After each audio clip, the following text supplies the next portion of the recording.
Once upon a time, there was a young man who had a dream so unordinary, he knew no one would ever understand it. To accomplish said dream, he needed to train both his body and, to some extent, his mind. And train, he did. He worked himself to the bone since his childhood to become the strongest version of himself. However, no matter how hard he fought, he realized something. Around the age of 15, he realized that he could successfully fight a military soldier. However, if said soldier was armed, he would probably lose. So he trained even harder, moved faster. So if he fought armed soldiers, he could win. However, if he fought multiple soldiers and they had firearms, how could he survive? Keep doing what he's doing, eventually be able to take on 10, maybe 20 soldiers. It was in the realm of possibilities for him, but what would he do if something unordinary happened? What if he had to go up against a nuclear explosion? How could he survive that? He didn't have an answer. Regardless, he continued hoping one day to find that answer. So he pushed himself even harder, to the point where he wasn't sleeping properly, he wasn't eating properly. But then, one day, it finally came to him, like a light in the darkness. The answer was so simple. If he wanted to survive a nuclear explosion, he simply had to become nuclear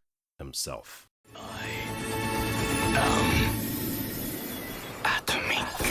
In the past 2 years, Eminence and Shadow is probably the biggest anime that took me by surprise, and it's kind of my latest addiction. I remember me and my family were on the way to the aquarium, and I had a bit of time before we had to get on the road, so I thought, let's check out this new show.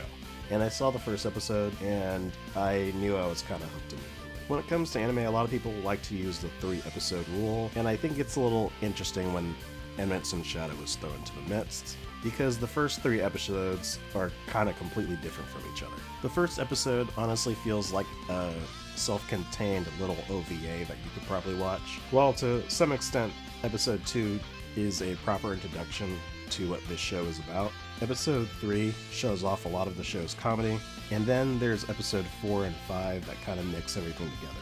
But if I'm being honest, saying that this show has a 5-episode rule just feels really weird. But really looking at it all, I think the main reason I'm so addicted to this show is because, well, Sid. I love Sid Kagano a lot. Last year, a friend and I threw together a little list of our favorite characters in all of fiction, and Sid made it remarkably higher than I actually expected him to. Now, I'm not going to sit here and try to convince you guys that he's misunderstood or how I would just relate to this character, because no, I don't relate to Sid whatsoever. I do really find him interesting in the idea of his perspective on a lot of things. And ironically, his existence, his presence, just kind of makes the story work, even when he doesn't realize it. Because a decent amount of the story progresses because a lot of people misunderstand his intentions and vice versa. And I think my 2 favorite characters in this show after him would probably support that theory for me. Like, Shadow Garden's really cool, but I do think it's kind of interesting that a lot of my favorite characters aren't really in Shadow Garden. I might do a separate video just covering those 2, but for now let's focus on Sid. I am being pretty vague about some stuff, and that's honestly because if you haven't watched the show, I just think it's kind of best to really go into this blind. But so I'm not just gushing about how much I love this character for however long this video is. I guess I should probably start finding a way to structure this. So, what better way to do than to just start over. Hi guys, Mike the Warrior here, and today we're doing a 5 facts video on Sid Kagano from Eminence and Shadow. This video will be spoiling the first 2 seasons, but we'll be only covering the anime at this point, as though I do like this story a lot, I do think I want to stick to being an anime only, but if there's any outsourced content that I'm looking at, I will somewhat be basing it on comparisons from the anime and manga, as well as the Masters of Garden video game, or gacha game. The canonicity, is that a word? I'll just use it. The canonicity of the events in said game can be put up into question, but I will bring up where I'm getting that information from when I have to go into that to make a point. Well, without further ado, let's get started. In Sid's past life, he was in his senior year of high school, so he was about 17 when he died.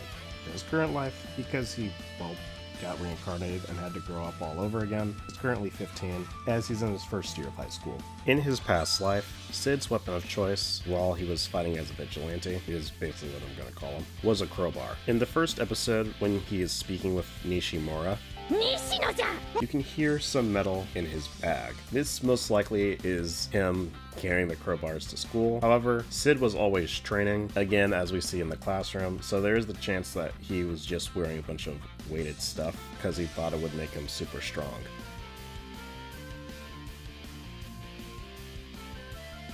Sid is surrounded by a lot of beautiful women, and like many fans who watch a lot of anime, you're going to ask the question, why doesn't he want any of them? Especially when some are practically throwing themselves at him. Well, for one, Sid's oblivious and probably doesn't really know what they're after. And two, more importantly, the persona Sid is doing, or at least the character he is portraying, is the generic background character, the extra. And why would someone like Alpha be in love with an extra? Things like that just don't really cross his mind. But to narrow it down more specifically, in the Masters of Gardens video game, or gacha game, it's stated that because he's around people like Alpha so often, this perfect status of beauty that a lot of the characters in this show have doesn't really appeal to him, just because he's gotten used to it. By the time he meets Alexia, at least in terms of looks, she's nothing special, and while on the subject of Alexia, well, we know how their relationship turned out. To put it in another way, how often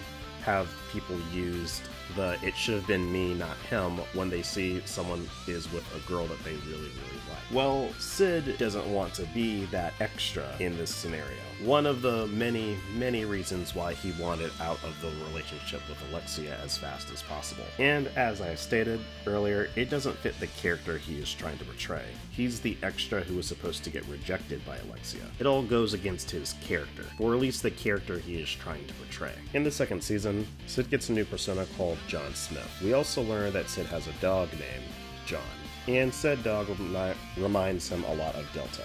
It's possible that he chose the name John Smith in remembrance of his dog. However, this is Sid we're talking about. There is a strong possibility that this is just a coincidence, like almost everything else about him. There's a pretty interesting difference between how the anime and manga portray Sid. Basically, in the manga, he's a lot more expressive compared to the anime. For example, right before Sid summons Aurora, he starts contemplating on what to do, because, well, he didn't really expect to do this. As Sid, he doesn't want to go down there and fight in front of all those people, so he starts weighing the consequences on what's going to happen depending on what action he wants to take. For example, he could just ignore it or run away, but it probably won't look too good in the grand scheme of things, and more importantly, he'll have to deal with his sister afterwards. But while going through all these thoughts, he has a calm expression on his face, while in the manga, he's really freaking out. I think both work for what they're trying to do. If you prefer one or the other, it really just comes down to personal preference. And with that, we're done. Honestly, this is probably one of the most nervous videos I've ever had to put out. I just really wanted an excuse to talk about Eminence and Shadow, so don't expect a lot of views. That being said, I do want to do 2 more videos talking about my 2 favorite characters besides Sid, and that would be his sister Claire and Alexia. First, I'm going to see how this one is being received, and then I'll decide if I want to go into doing those videos. Without further ado, I'm Mike the Warrior. Be sure to like, comment, and subscribe, and I'll see you guys next time.